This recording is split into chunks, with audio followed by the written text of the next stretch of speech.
conversations with the doctors. As usual, we are happy to be here and shed a little light on some healthy activities for your to improve your health. So I'm going to introduce Doug. Dr. Doug, you want to tell us a little bit about yourself? Hey, Dr. Pete. I'm a retired physician. I worked in the Chicago area for 30 years. About a year and a half ago, I went to Washington, D.C. to join the congressman in his office. I'm here to answer any questions if I can. Excellent, excellent. And we have the one and only urologist for the stars, public health guru. We appreciate you coming on. Dr. Mason, you want to tell us a little bit about yourself? Well, first of all, thank you very much, Dr. Pete Thomas. This young man is a great guy. He's been around for a long time, and our association and affiliation and working relationship has been one that I've treasured. And also the mentoring and what have you has been also just amazing. And I think it's the kind of thing that we don't talk about and we don't necessarily encourage, but mentoring it's not necessarily a formal thing all the time. In fact, some of the best mentoring happens in informal settings. Yeah. So I'm grateful for that opportunity. And I'm grateful to be here tonight. And I'm grateful to the congressman for the work that he's doing on our behalf and that he feels that this is important enough for us to continue to do it. And I'm grateful to be a part of it. So thank you so much. Yeah.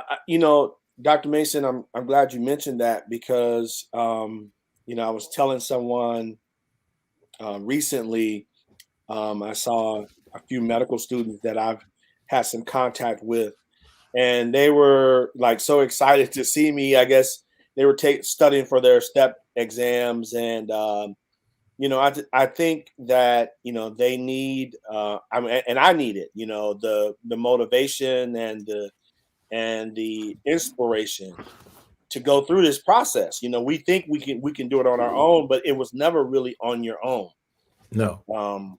And there's always, it takes someone and you don't even realize that you're motivating someone. You just, you think you're just doing your job. You're just getting your coffee and you say something that's motivating that gets, that next generation to over that hurdle. So it's critical.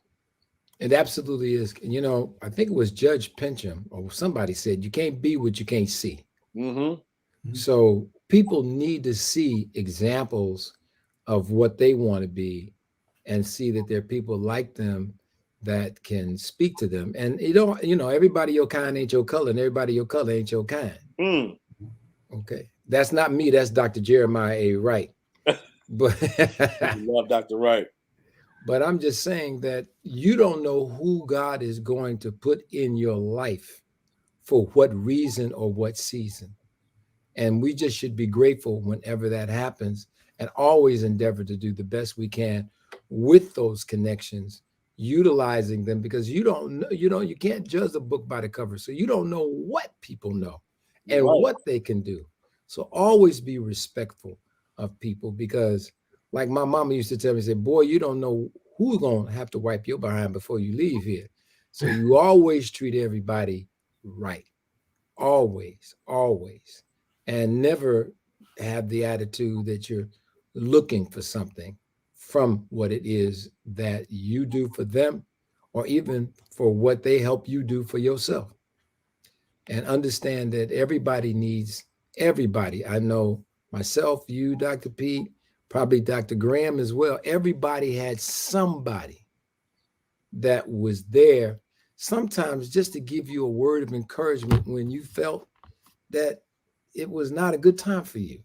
Yeah. So, Dr. Graham, I'm curious, like who inspired you to become a rheumatologist? Yeah, it's a really great story. I ended up working in somebody's office. I got into the rotation late, and they just said, we don't have room in the clinic, but why don't you work with this guy who's a private practice? And this man was an incredibly wise man. And he taught me so much. In fact, the lessons that were critical to my development, I learned in his office. And not only was he, but he's also a very empathetic individual. So to watch this man operate as a physician, it's kind of a very high level experience. And this day, I'm just still struck with how lucky I was to spend time with him because he kind of set me on the path. In fact, I knew within the first 30 minutes of being in his office that that's what I was going to do with my life. Oh, wow. So it was just one of those really remarkably lucky experiences. Yeah, I think each one of us can probably point to that moment. Dr. Miller, Yes. do you want to introduce yourself and then tell us about someone that inspired you to be a physician and your field of specialty?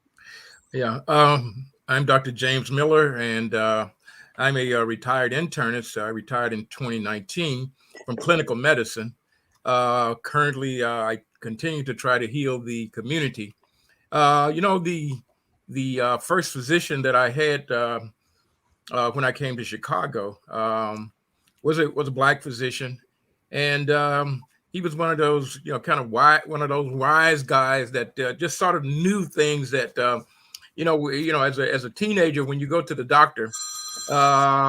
You're going there because either you have a big problem or you're being forced to go there by your parents. And so as I went to his office a few times and just sort of listening to him talking, he was talking to, and I didn't know really what he wanted to get to, what kind of things he wanted to get me to understand.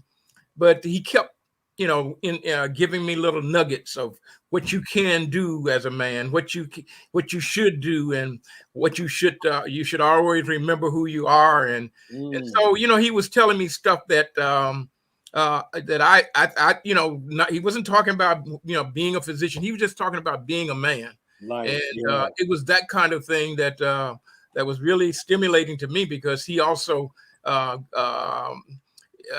taught me what gave me a better idea about what I want to be as a man. I mean, my dad and and my grandfather, they had obviously instilled some ideas in me, but he was a person that that was in a profession that I had not had a lot of communication with prior to that, and with physicians. But he let me know that you can do this, and as I saw him doing it, it opened up my mind in terms of my possibilities. Nice. Dr. Hampton, you want to tell us who you are and who did you meet that inspired you to become a physician? I ended up falling. You know how it is in the neighborhood. I grew up in the Austin community, but I was when I got to about it was probably just that. Yeah, of course. West Side, you better know it. Nikki, shout out West Side for me. So so we were over at the I actually ended up closer to Austin, near Madison and Austin, and there's a laundromat probably near Mason or so. And so I'm walking, mom's like, don't run, and of course, I'm a little nappy-headed black boy on the West Side, so of course I do it anyway. I fall, and glass, hits my hand. I still got this scar on my hand, and so I end up at Cook County, and it was really the fascination of how they can put stitches in your hand and you not feel it. I was just fascinated, with this ability to help people, take them out of pain. So my mom tells me, and I was young. She said, from that day forward, I talked about, I want to be able to help people not be in pain, and so it really started. It wasn't a particular doctor. It was just the experience of being a healer. And from that day forward, it just kind of resonated with me. And I think I kind of left it for a little bit, but then as I got older, it came back, and that's been it. So it's been wonderful, man. And, it's really something you kind of underestimate when you go to work every day, and, maybe somebody who hears your healing message walks away and they heal. So it's a gift, man. I feel so privileged to do it. That's a blessing. Dr. McGee, do you want to tell us, man? We're really proud about you, and man, and your first, the first, I think, urgent care center owned by a African American company. Yes. Tell us about yourself and your urgent care center. So okay, yeah. So I'm an ER doc. I'm based out of Gary and Maryville, but I train at all the trauma centers in most of the country, from NYU to Grady and Emory.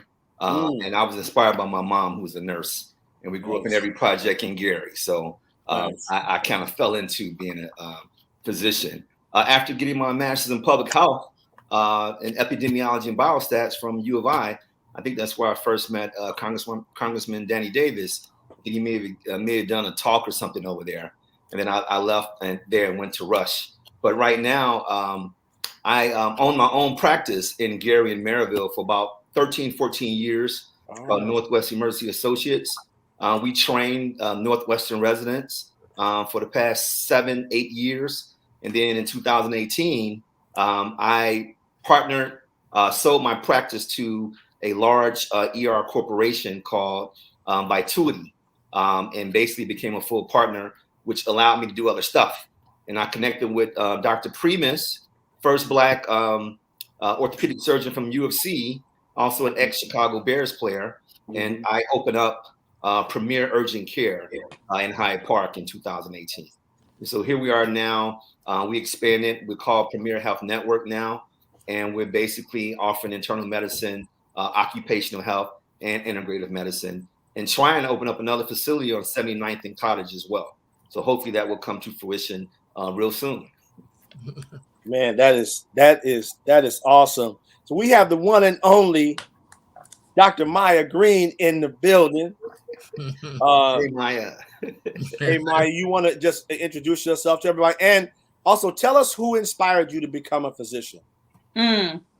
Hey, everybody. I'm Dr. Maya, a community advocate, and I facilitate healing on the south and west sides of Chicago, specifically. Glad to serve all communities, specifically focus on Black and Brown communities. My uncle Bebop, his name was Robert Bolden. He was a brilliant, beautiful Black gay man who died of what in the 80s was age-related pneumonia. Um, um, and he was now it's funny now we look at the new terminology that we've all kind of gathered over time when they talk about chosen family. My mom and dad met him when they were in college, and Mm, all I knew was Uncle Bebop. And then you find out, oh, he's not my dad or mom's brother. When you try to find out whose brother they are, and just kind of grew up in that space.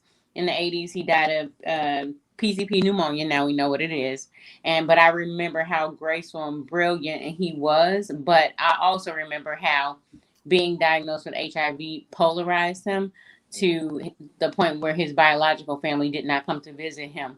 And I remember, well, I don't know if it's Uncle Bebop or my mom. She used to come, and I was a teenager, so I couldn't go. You couldn't go. He died at the county hospital at Stroger. Um, you couldn't go in, but I remember my mom coming and crying so hard when she first walked in the first day. I thought she was laughing because she was bawling so hard, like I remember that, and being curious about what is this disease that half your family don't even want to see you, half the family doesn't, like what happened. And that was my first interest. And when I found out the nuances of it, my mom's a big fan of, instead of thinking you can do some, instead of talking about how things are handled, if the universe or God brings it to your attention, that's a call for you to step up, not to talk about what somebody else could have done. So I don't know if it was Uncle Bebop or my mom, but that's why I ended up going into medicine. And I'm sorry, I'm having technical difficulties with my little first time using the screen. So y'all excuse me if I'm moving around during this visit. So it's okay. We were all having some technical difficulties today. So I really thank Dr. Pete for signing in and signing me in and kind of running everything until we could get everything up and running right. So I thank you so, so much. I want to say hey to Linda Johnson, who's here, to Jackie Robertson Ivy, who's here, to Mimi Boybreak, who's here, to Carrie Steele, who's here, to Karen Yarbrough, and to Yolanda Watson, to all of you guys who are checking in and who are here with us today. Sister Bonnie, who is here with us. And I'm glad you guys did your introductions, even though I didn't get to tell you guys how great of a chef Dr. Peter is, and Dr. Terry Mason, and all of the outstanding things he do as a urologist, and how I have to scare Dr. Miller to be here. And I did not even have to twist Dr. McGee's arm to be here. He's my really good friend. He just took it right on and said he would be here and be with us on today. So, of course, I thank you for sharing all of the great things that you did. But why don't you quickly, before we start talking about the emergency room, but wait, let me back up. I did not want to miss talking about our weight loss guru. As Dr. Tony Hampton, but I also want to say on behalf of me and the Congressman West Side, that's how we roll, right? Right. Oh, and Dr. Miller from the West Side. What does that mean, Pete? Stop doing that. What does that mean? It's a W. I'm not. It's ain't no gas mask. It's just a W. Yeah. Congressman, why don't you share some brief words with us real quick as our opening statements? Because as you know, Couch Conversations shares with you that health is wealth, and this is the man that makes it all possible for us to do. Congressman Davis?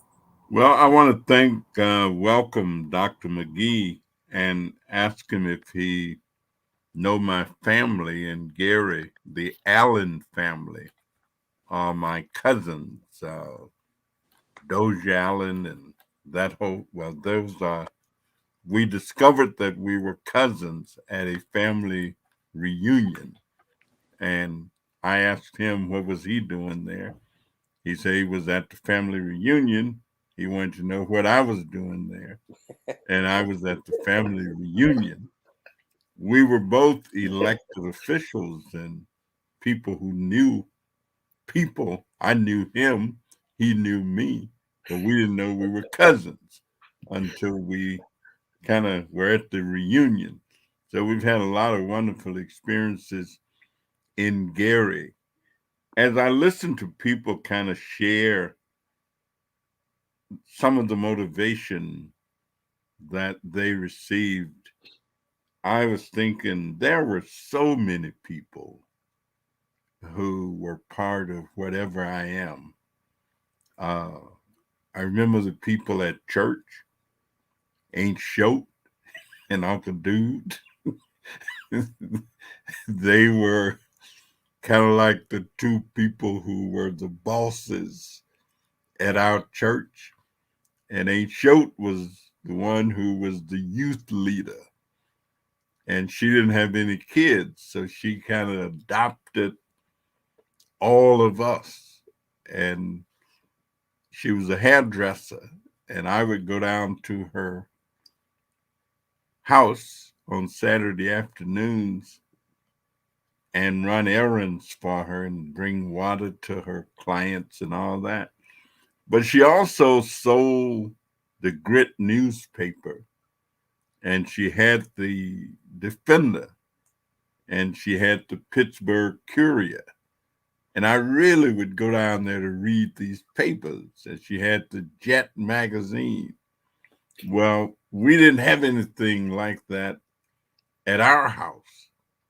But the minute I was not doing something, I was going through these things. Of course, I had two wonderful parents who, each one in their own right, you know, my mother had this idea that you could never do things well enough. I mean, if she had you to sweep the house and you think you're done, she'd come and spot these little, see this little dust right over there? Well, go back and get that. You missed that. In high school, if I went home and had a B on my report card, and I thought I would be doing all right. And she said, well, they didn't have any A's. And I said, well, they had some.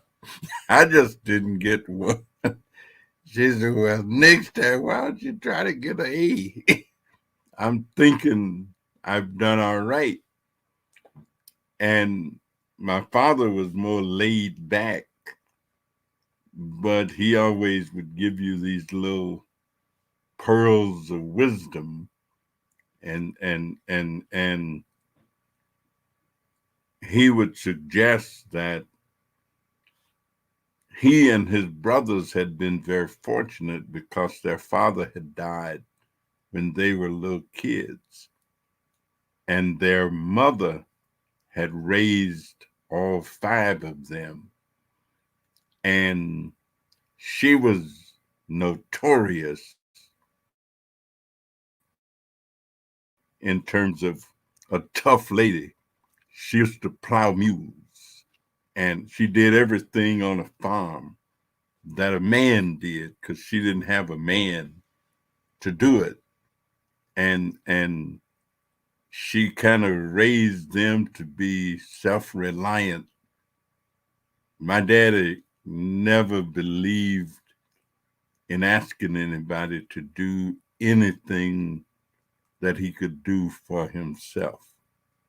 I never will forget my mother suggesting when they were giving away government subsidies, cheese and butter and peanut butter. And my mother said to him, say, HD, why don't you go get us some of that cheese? And he says, me? You want me to go down there and stand in line for somebody to give me something to eat? Let the people who need it. He says, I would rather drink muddy water and sleep in a hollow log than to go down there asking the government to give me something that I can get myself. And I always remembered that. I always remembered that he would drive his wagon to town loaded with watermelons and just set them on the street and say, anybody who wants some watermelons, just go get them. Or announce at church that my roasting is about ready and anybody wants some, just come out to the field with your basket and get whatever you want. The crowd of peas are ready, and I got way more than I'll ever be able to use.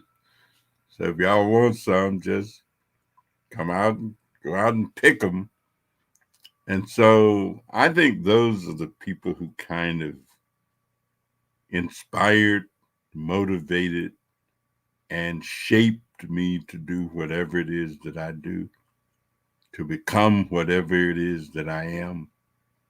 And I'm forever grateful to them for having that kind of environment. And I went to college and lived with my aunt and uncle the first 2 years that I was there. And they were such wonderful people that after I came to Chicago, I used to jokingly say, when we got to Little Rock, Arkansas, the car wouldn't go fast enough to get me to Pine Bluff to their house where they lived, because I lived with them for 2 years and they were like second parents to me and gave me the opportunity to go to college and do whatever and all of that. So it's been an inspirational evening for me already, just listening to the experiences that all of you've had. So emergency medicine, here we are. So, Dr. McGee, thank you so much for being here with us tonight and sharing about the center that you have there and your inspiration who got you here today. You know, when we look at some national statistics, they say the top 3 emergency room visits today are marijuana overdose, COVID, and either heart attack and accidents, which ran hand in hand. What are your thoughts on those, and exactly what is a marijuana overdose? You know, you probably have different sources for where you get that information. The actual top 4, if you look at ICD-10s, is not that. It's actually chest pain, URIs, UTIs, and then headaches. But I guess what they may be saying are maybe the top diagnoses that are most impactful. As I told you, I will have to disagree with marijuana overdose, because what exactly is a marijuana overdose? People who there's no major sequela to an overdose on marijuana other than sleeping too much or eating too much for the most part. Now, if you're talking about, synthetic marijuana overdose, we do see a lot of that. But I would also beg to say that, I see more or less a bunch of opiate overdose.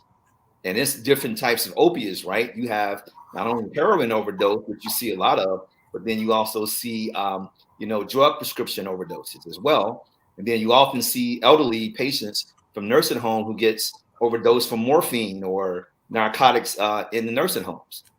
And they come in with all types of issues that stem from that as well. And so I don't know where that data comes from, but in terms of accidents and injuries and falls in cars, definitely chest pain, definitely, and COVID, without a doubt. And I would say, if you want to look at something even more impactful, let's look at all the injuries sustained from violence, which is my big thing. Violence from, we saw more injuries in youth over the past 2 to 3 years from violence than ever before, than any other disease we have out there. And then if you get into not only blunt injuries from violence, but also penetrating injuries from gunshots and stab wounds. And those numbers are remarkable in all cities and states. So. Okay. Thank you. Maya or Pete, was there anything you guys wanted to chime in with? I saw Maya nodding a little earlier before I got distracted over here on the side. Yeah, I agree with Dr. McGee. I think the opioid overdose is a big problem, and it's not talked about a lot because of the pandemic. I think the pandemic is overshadowing the opioid overdose problem, and just the disconnect that we're having to get those patients into medication assisted therapy programs, to get them on Suboxone, methadone programs, and some people have this misnomer that being on methadone or Suboxone is like trading one drug for the other. The only problem with that theory is people aren't overdosing on methadone. They're not overdosing on Suboxone. And so the idea is that every day that the person does not take heroin and it's not laced with fentanyl, which is, 90% of the heroin that we're seeing in Chicago is laced with fentanyl. And for that matter, they're putting fentanyl in marijuana now. They're putting it on a PCP. They're putting it on all types of drugs now. So it's a big problem, man. And I commend you, Dr. McGee, for being on the front lines on that. Just keep in mind, Near North does have a MAT program to get people off of the methadone. Off of the heroin and opioid drugs. And to your point, 1 in 4 people who are addicted to who have opioid use disorder, got that way through opioid relieving drugs. Yep. So sometimes in medicine, we're trying to do the right thing, and we try to treat people's pain, but giving them an opioid relieving prescription is not always the best remedy for treating pain. To add to that briefly, I that was one of my pet peeves, that I would see a physician give morphine 2 milligrams. If that didn't work, they now go to give Dilaudid 4 milligrams, not knowing that 1 milligram of Dilaudid equals 8 milligrams of morphine. And so we were having people overdosing from Dilaudid. Elderly people was getting Dilaudid 2 milligrams Q2, which is a travesty in itself. And then now when they leave the hospital, they yearning for that greater high from the Dilaudid. So pushing Dilaudid IV is like pushing heroin. The mu receptors are affected, so you get that euphoria, and so you want it when you leave the hospital. Let me ask. I used to work for Dr. Kermit T. Mellinger, who at the time was one of only 6 African American psychiatrists in the city of Chicago. And he was a big advocate to push serious treatment for people, especially coming from the military. He was on staff at the VA. He was on staff at Mount Sinai Hospital. And he was a big advocate. And he was dispensing methadone. And he was trying to start at a methadone clinic.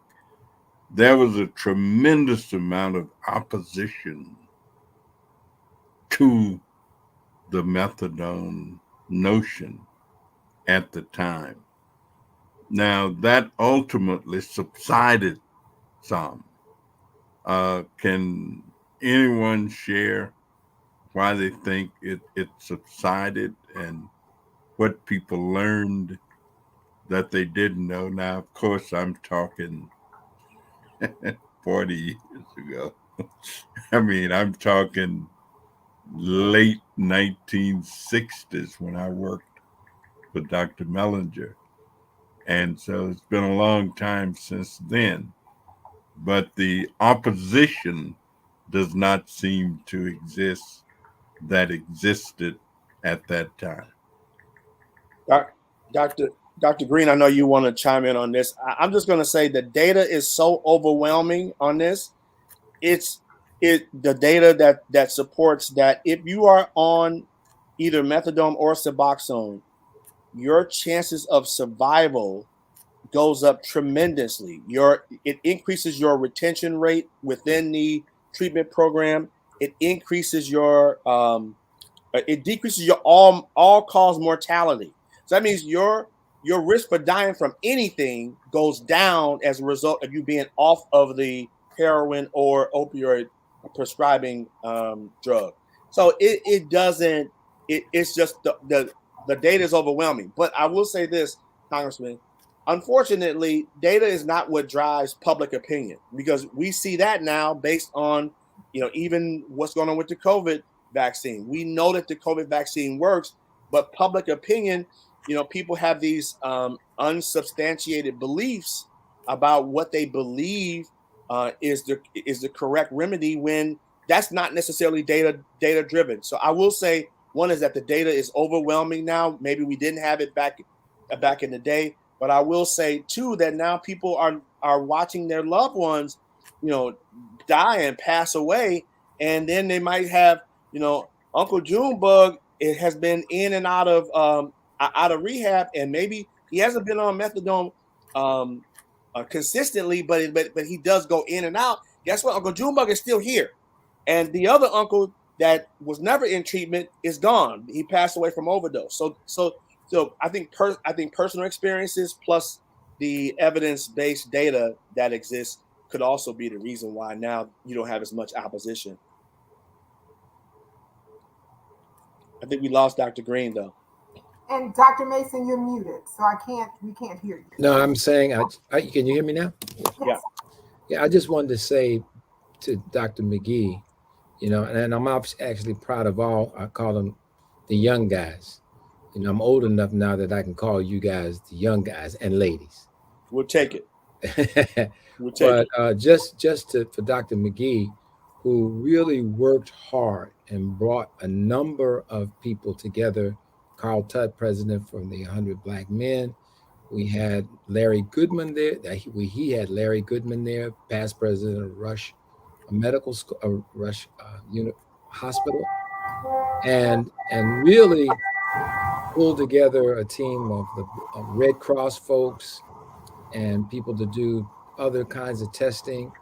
And he's always been an advocate for preventing violence. And he has a program called POP, if that's correct. Mike, you might want to tell folks about it. But ever since I've known him as a medical student, he's always been extremely enterprising.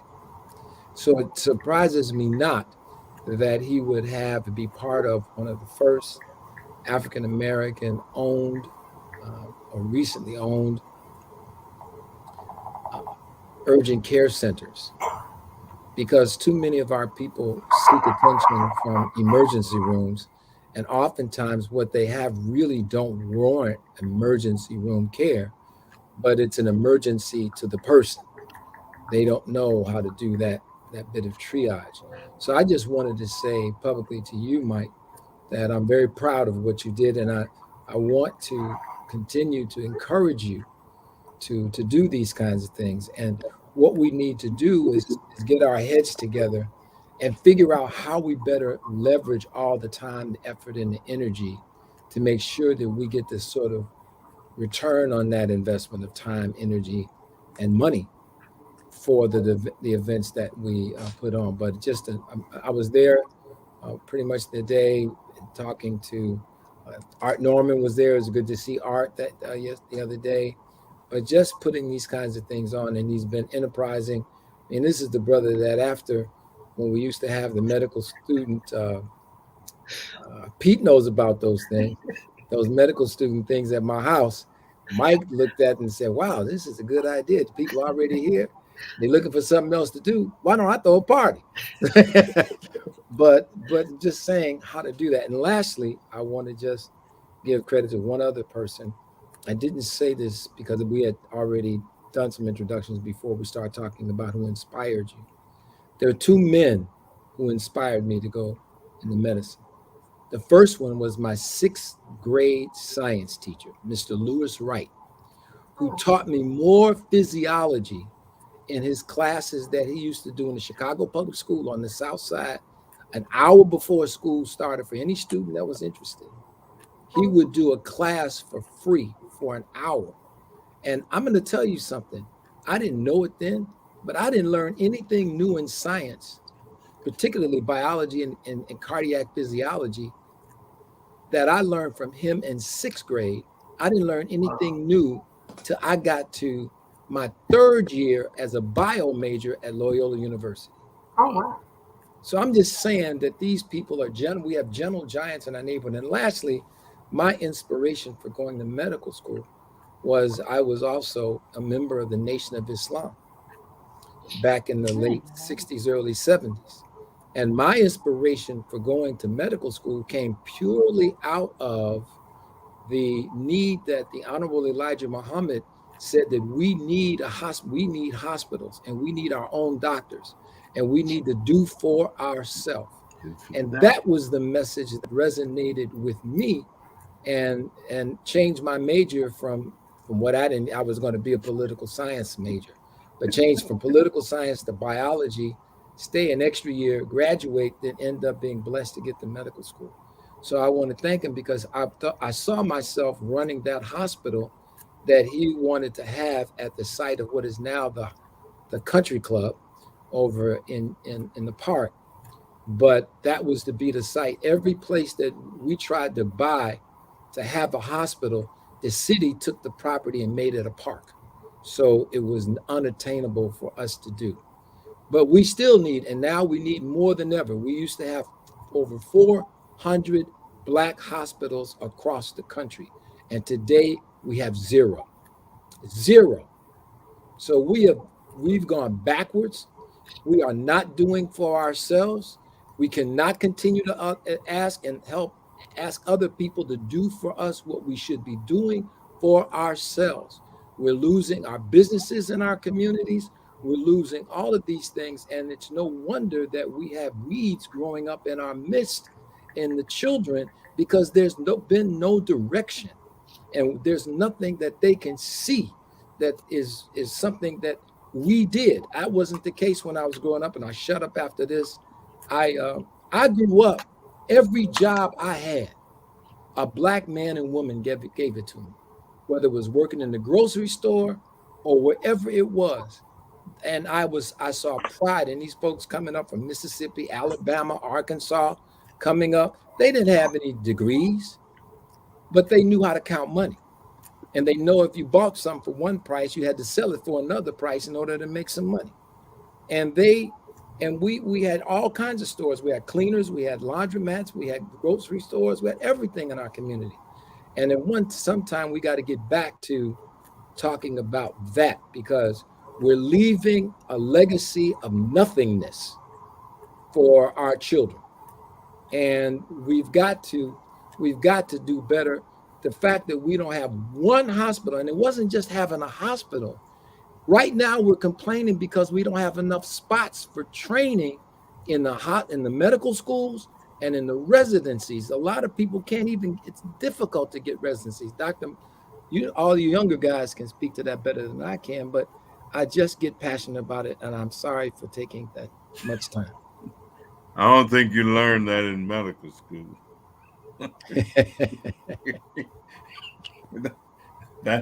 But I would like to ask Dr. McGee a question, because Dr. Hampton, we just had a shootout in your old neighborhood on Mason a few days ago, where it was just an absolute shootout,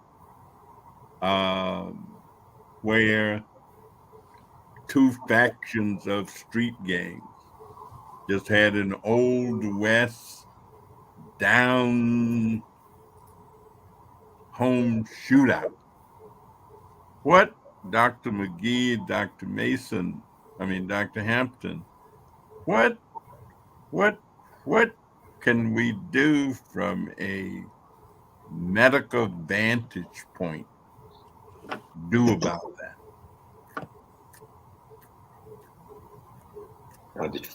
Yeah, well, we're defined by our life experiences, and we normalize things that are not normal. And so our babies grow up in environments where hearing gunshots, the sounds of sirens, the sounds of ambulance, becomes normalized. Now, the interesting thing is I live in Oak Park, not far from the community I grew up in. And when I sit on my balcony, I only have to fight with squirrels and birds. I don't have to fight with my neighbors. I don't have to hear those sounds, and it's only blocks away. And it's actually perplexing how you can be so close yet so far away. And so I think part of it is we have to recognize it's not normal. And I think what saved me, I was fortunate to grow up at across from the Columbus Park tennis courts on Austin and Adams. And the reason why I think that saved me is because when I couldn't find a partner to play tennis with, I had to migrate into Oak Park. And when I migrated into Oak Park, I would see a different world. My Caucasian friends would allow me to go to their homes, and I would see a husband and a wife. I would see grass and trees, and it would be normalized. And so what gave me hope and an opportunity to think bigger is that I was able to see bigger. And because I saw bigger in my friend who treated me like his brother, it allowed me to have a vision of a life better than the life I was seeing in my own community at times. So I think part of it is people like ourselves. We have to be visible to the kids in our community. And they have to know that it's really not. I mean, me and my brother Pete, when we were in school together, we struggled to get through medical school. So people have this perception that we're just, these smart guys that are different than they are. And we're not different at all. We were fortunate to have people to kind of encourage us, and we wanted this, and we stayed up many nights and struggled. But the reason why we struggle is because we can see a future that was better.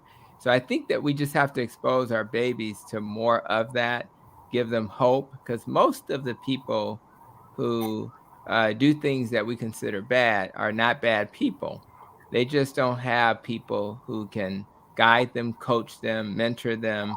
And we have to do more and more of that. And we can probably do a better job of that. So there's some accountability whenever you do things you shouldn't do, but we can't ever forget that there's a root cause. And in my world of nutrition and health, I talk about the root cause. If we don't focus on why, and then come up with solutions that focus on the root cause, then our babies will continue to do things that disappoint us. So awesome. I totally agree with you on everything. But as when Congressman Danny Davis asked that question, he knows it's rhetorical because there's so many multifaceted issues behind this. And I think COVID just unleashed it, right? So COVID, as we already know, to me, they're kind of like the same disease. We already know that Blacks make up 13% of the population, but account for over 50% of all deaths from COVID. But Blacks make up 13% of the population and account for over 52% of all homicide. In fact, 6% of Black men make up all the 52% of the homicides we see out there. And right now, and this is where it gets really sad, the number one killer for young Black men aged 10 to 24 is homicide. It's the number two killer for Hispanic men. So it's, to me, it's public health problem number one. I know we talk about COVID and the fact that we actually it was something that was preventable that's just started in 2020. Well, the reality is these homicide rates were preventable, but they've been around for years. And Dr. Macy can go back to racism and the racial divide that started all this and us being oppressed. And then now COVID just unleashed all of that with the social determinants of health. We saw poverty increase. We saw, hunger increase. We saw lack of mental health. We saw racial divide. We saw digital divide. We saw kids losing their grandparents who raised them, who are out here angry as hell and don't have anybody to talk to. But yet they all have access to guns. In fact, guns increased in 2020, double what they did the year before at the same time. It was almost like Obama was back in office again when people went out and just bought guns galore. And most kids and adults get their guns from their family and friends. We hear about strawberry purchases and coming across the state lines to Indiana. That's true in some states, but the reality is most guns come from inside your own house because people have all these guns and don't lock them up. Kids know where they are. That's why unintentional injuries are up and suicide is up. Suicide is double the amount of homicides. And so it's just a whole travesty, and it's going to take all of us coming together to do this. And this is why what I like what we're doing with 100 Black Men, because we're trying to basically get everybody to recognize we got to take ownership. We can't wait for, the funds from the government. We can't wait for the laws to be changed, the gun laws. We got to stand up in every entity from HBCUs to Divine Nine to every Black organization to grab a kid at risk, wrap their arm around them and mentor them till the day they die. And so it's going to take a whole lot. But in those cities, in those neighborhoods where most of the violence occurs, we got to put the resources in there and give them what they need to survive. But that's one small aspect of the shooters. The other aspect of the shooters is everyone else. Because right now, everybody is angry and everybody got guns. And so that's why you see kids who you never would have thought shooting somebody now. And why you're seeing shootouts between groups that are not gangs. And if you look at, this is my last point, you look at HBI data on Black homicides, I've been following it over the past 7 years, and every year it's the same data. The number one reason for most murders nowadays is altercations. It's not gangs.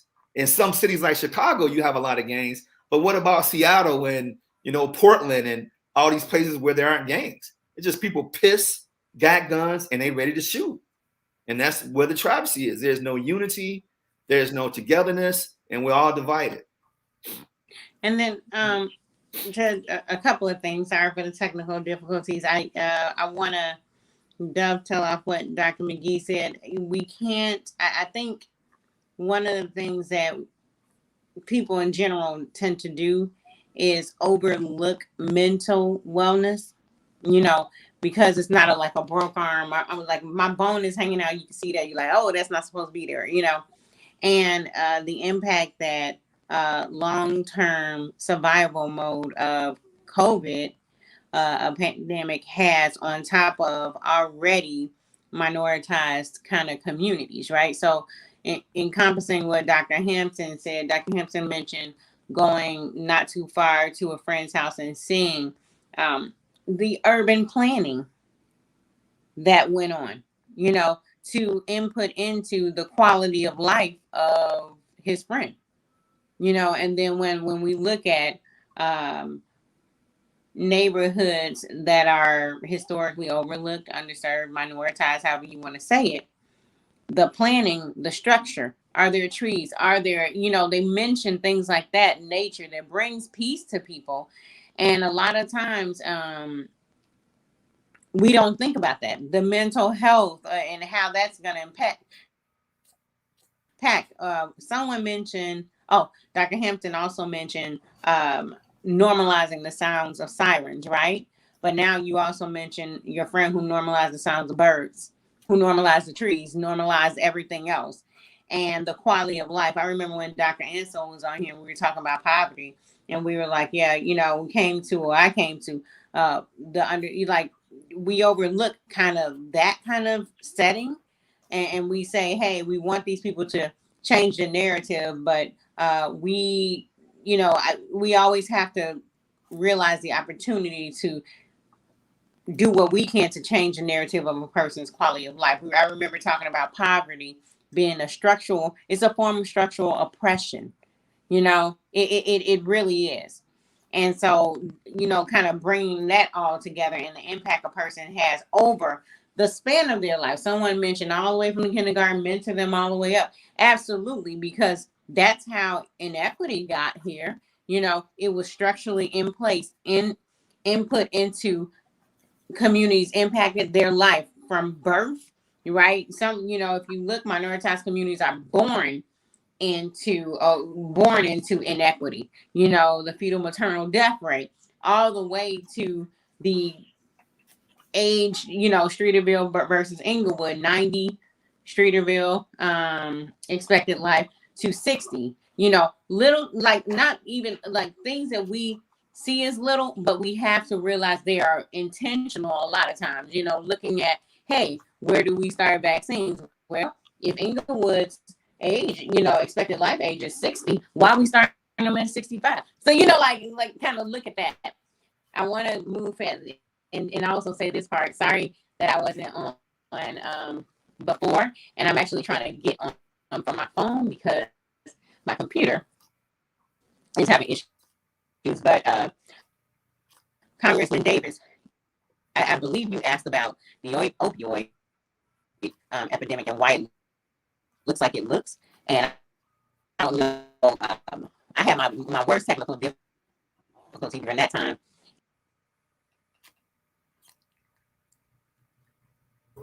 No, I think this was her worst technical difficulty. So I'm looking for her to come back. Yeah. I think that was. He'll be back. Yeah. Yeah, Nikki and Congressman, I agree with my colleagues. I'm just going to say this. I do remember a time when, and I had to tell my kids about this, when gang members used to protect us. When they knew you weren't a part of that situation, they used to tell us, you need to get out of here because you're not involved in this, That's right. And that don't exist anymore. Like whatever happened to that, where there's a sense of responsibility. Even those who chose not to go my route, they knew they needed to protect the community, and that doesn't seem to be registered right now. I do think I agree with Dr. Maya that this needs to be approached from a public health perspective. This is a crisis. I don't see why we're not putting the same amount of resources as we would for COVID-19. There should be resources and tents put up, to protect the community. I don't mean police. I mean like a public, like as if there was an outbreak happening. Like that's the approach we need to have for it, because it's not fair that Dr. Hampton, Dr. McGee, God bless them, they got all big houses and everything. They get to have a peaceful life.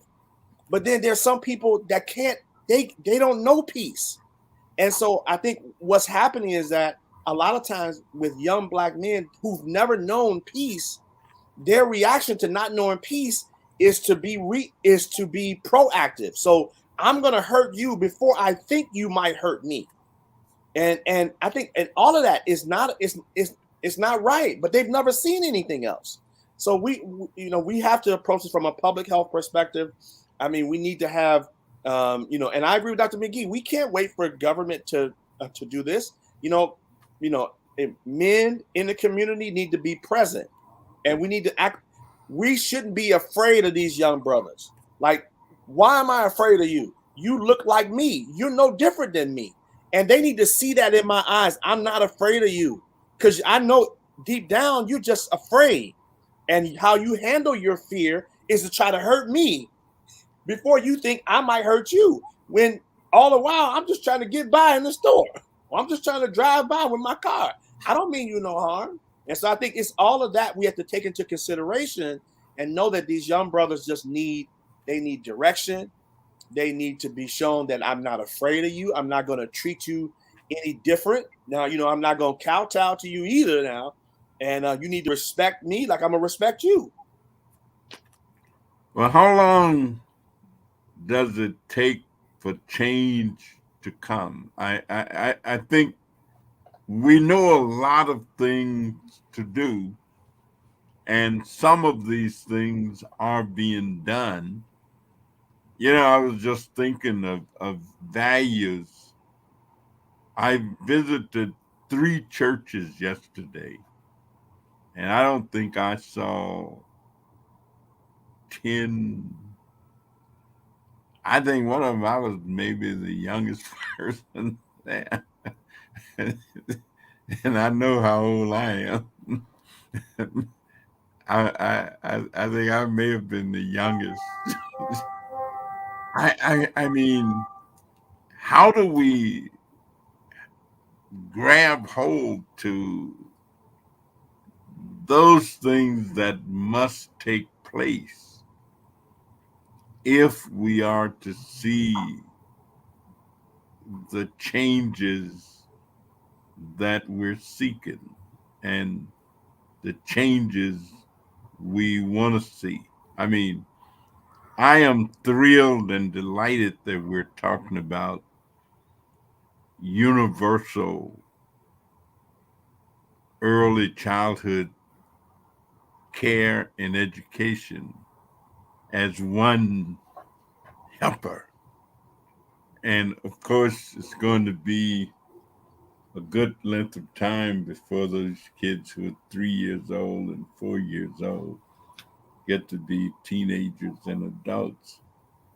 So, can we expect, if this should happen, that they will be a different breed of individuals and a different breed of groups as a result of this early head start that we hope they will get if we're able to enact this concept and make it real? Because we got to keep hope alive. I'm saying we can't give up, and we got to stay in pursuit. It's like if you're on the football team and you're kind of in the fourth quarter and the score is 35-0. I mean, how do you go out there and keep tackling or keep throwing or doing whatever you got to do? I'll just comment that, I've, in my role in leadership, I've learned to be a problem solver.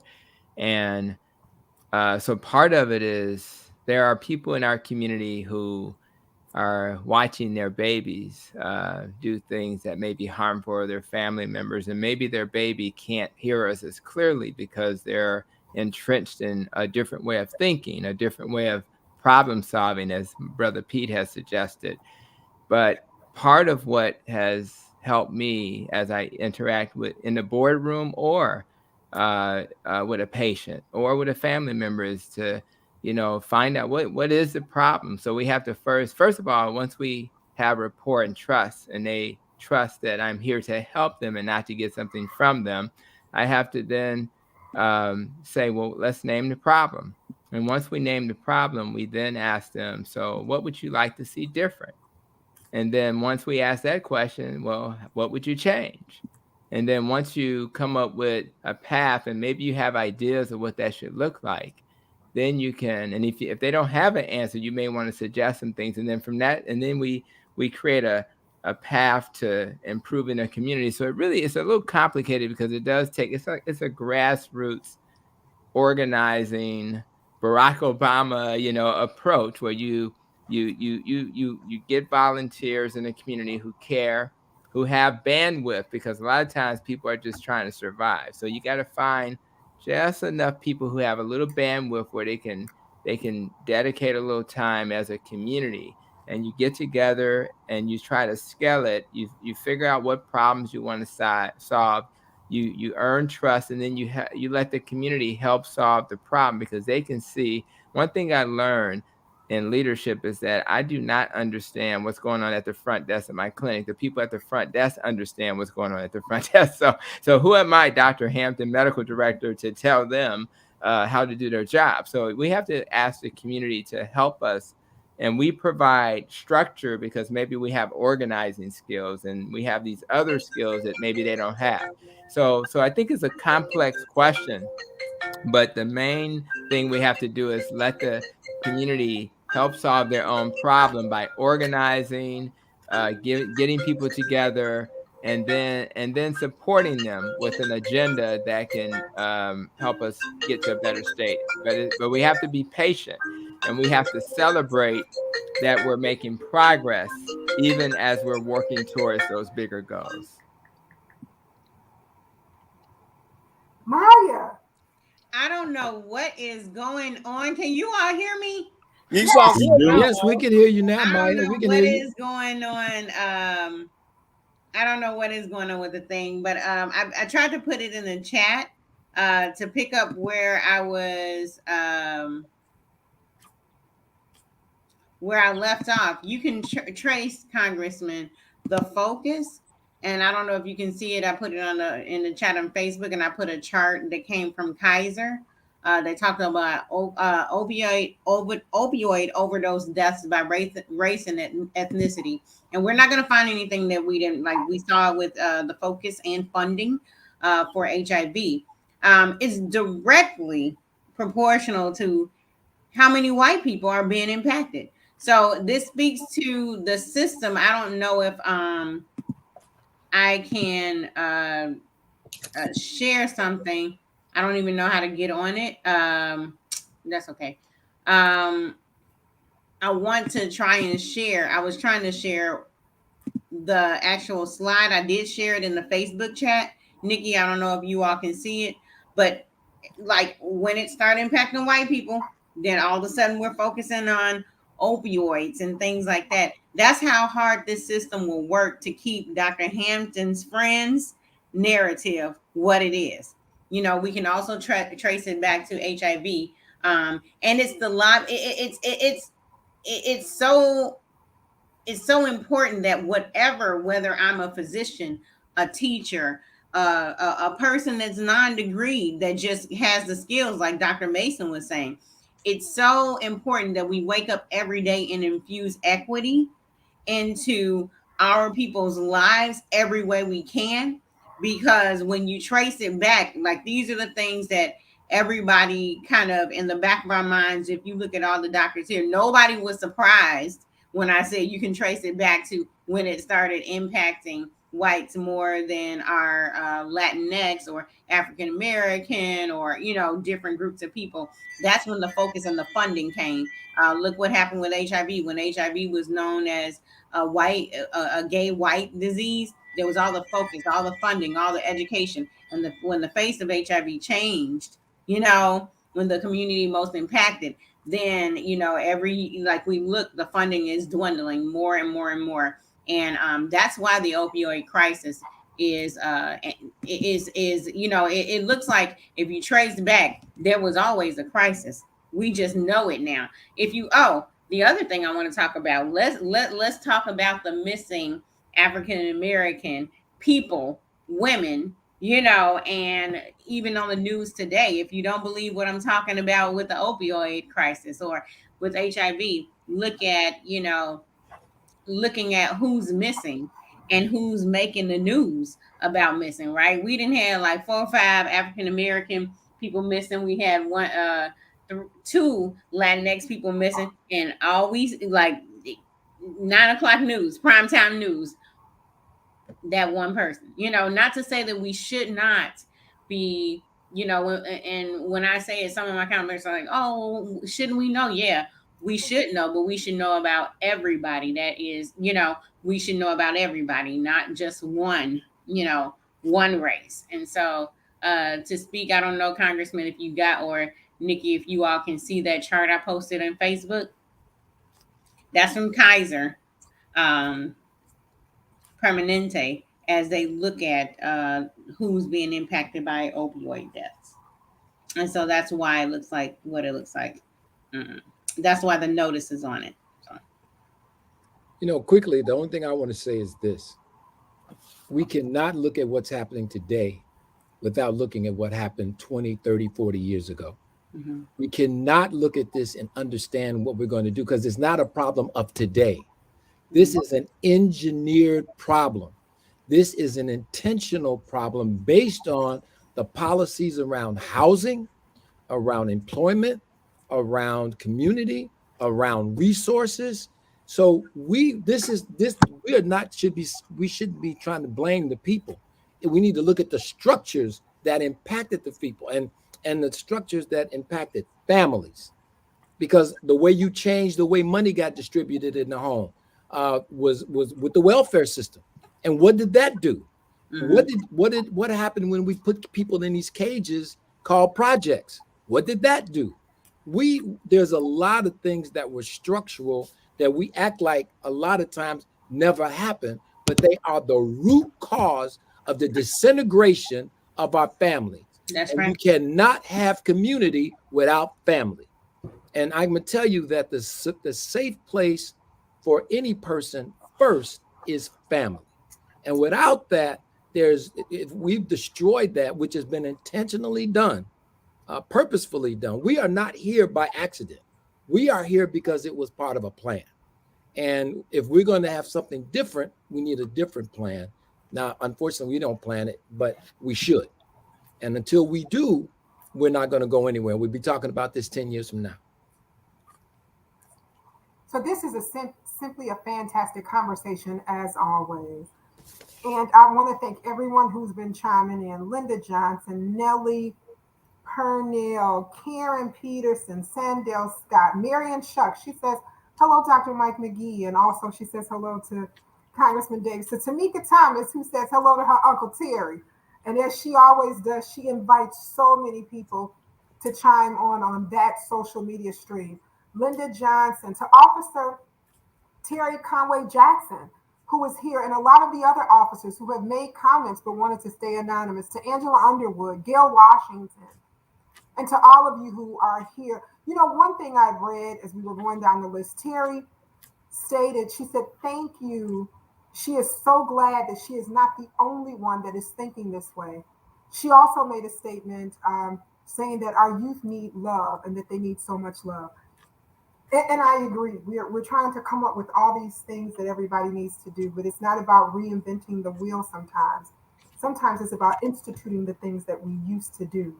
And we took them out and they were actually working. But that's just from little old me. As I always say, and I know you guys really, really don't want to hear this, we are at the end of our show. It's the end. But we can continue this on next week, I promise. And I promise on next week, everybody's stuff is going to be working, including mine. There was a lot of the problem. I couldn't see your comments at one point in time because stuff was going on. You couldn't get in, but you are here now, and I thank you for being here. But everybody's stuff is going to be working, and we're going to invite Dr. Mike McGee back, so you got to come back. You got to come back on next Monday. You got to be here. You got to be here with us on next Monday. So, as we always say on our Monday nights, your until next Monday. What is it that you would like to leave with the viewers? Your thoughts until next Monday. Dr. Douglas Graham, what are your thoughts until next Monday? I think that Dr. Mason is entirely correct. The problems your community is facing were engineered. And my thought is they can be re-engineered.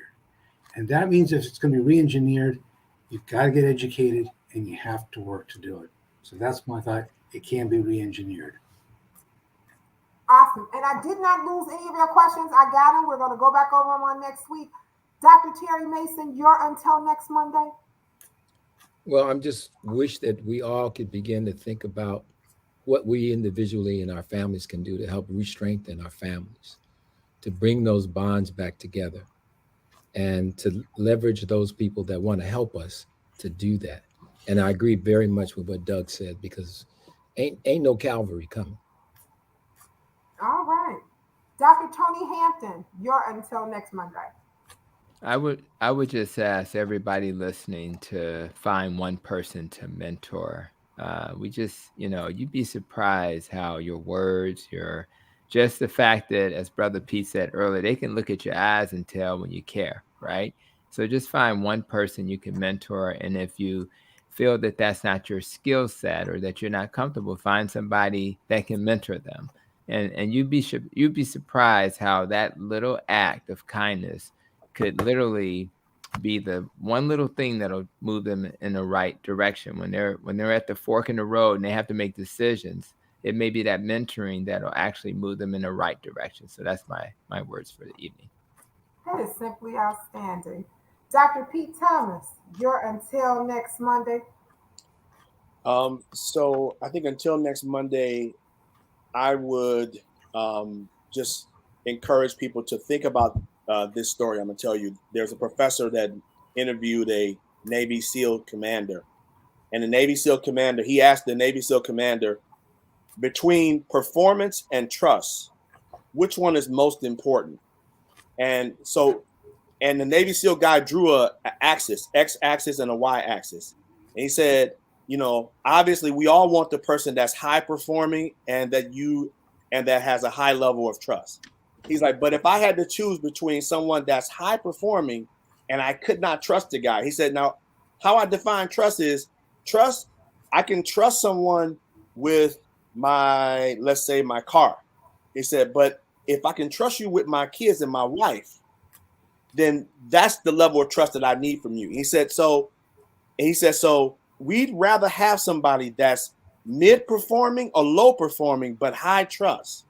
And so our community needs to trust us as community leaders, but also these young boys need to look at our face and know, I don't mean you no harm. I'm not here. I'm not who did that to you. And to Dr. Mason's point, so much of that was orchestrated on us, but to these kids, they don't know. They don't know about the systemic policies that was put into place. So all they know was, I've never trusted a man your age before. And so because I've had relationships where people like Dr. Mason and Brother Danny Davis has always put their arms around me, I just naturally had this understanding that they meant me no harm. But these young guys don't know that. They need to look at us and know that they can trust us. And I agree with Dr. McGee. We need to all the D9 folks, 100 Black men. We need to take back the streets. All right, Dr. McGee, you're until next Monday. Unfortunately, I'm going to be coming back from the Bears and Raiders game next Monday. I'll be en route at this time, so I won't be there. You better have your phone now. Go ahead. But no, I just I've already said it. As Dr. Hampton said, mentoring is the key. I think starting out right now, I think President Biden is doing some things to put some money into and some resources into violence prevention organizations and communities that need it the most, as well as people coming out of the penitentiary. He's trying to do some give them some resources as well. I think that's a start, but again, we all have to take ownership as well as Black parents and friends and of people of color. We have to stand up and do our part as well. So definitely mentoring, love, and resilience and prayer. Mm-hmm. Prayer, because the gangbangers would tell me, "Little church girl going in the house now. We time for you to go in." I'll be like, "Okay, I see y'all later." See y'all later. Dr. Maya Green, you're until next Monday. And why all these things? Why this mentoring? Why this love? Why this prayer? We look at a saying that says, "A child that's not embraced by a village will burn it down to feel its warmth." That's right. You know, and what that means is we can't accept the narrative that has been placed on us. You know, a lot of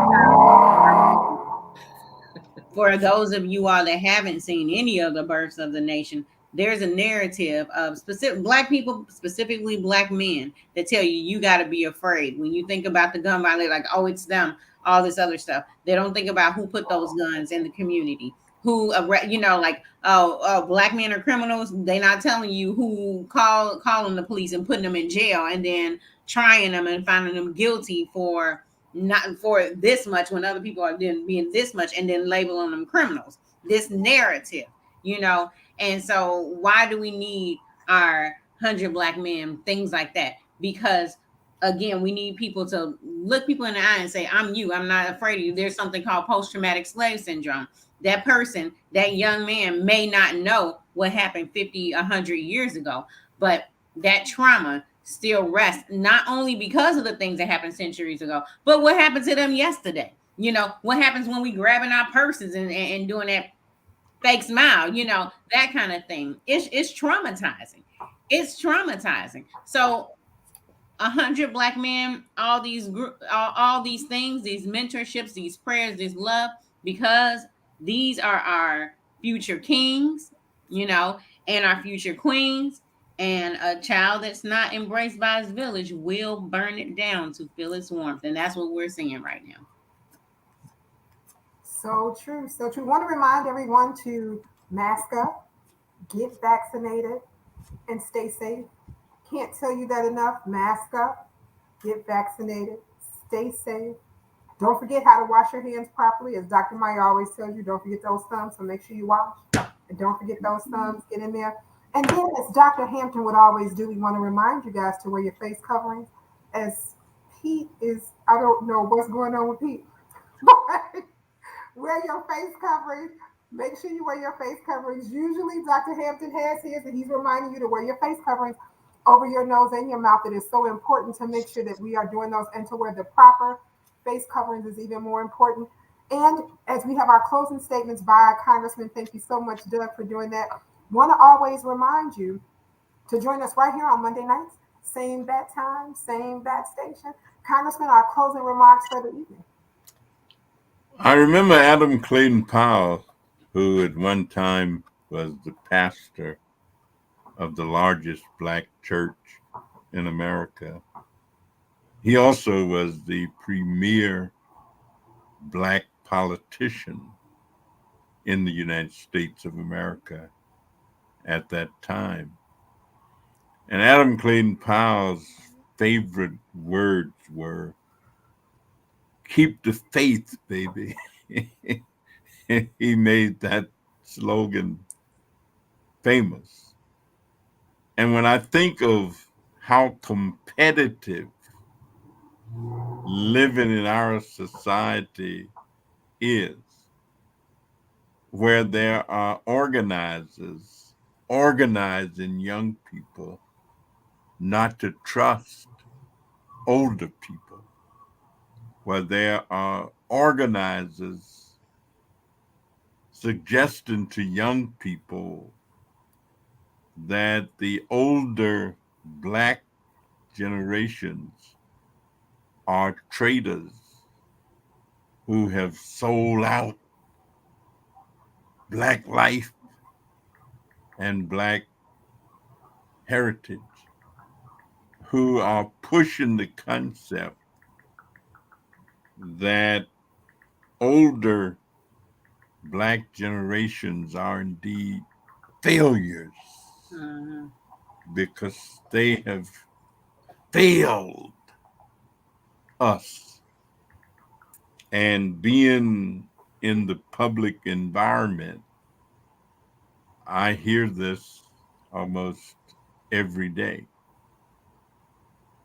And knowing how prevalent it is and how much it is being promoted by certain sectors of our world,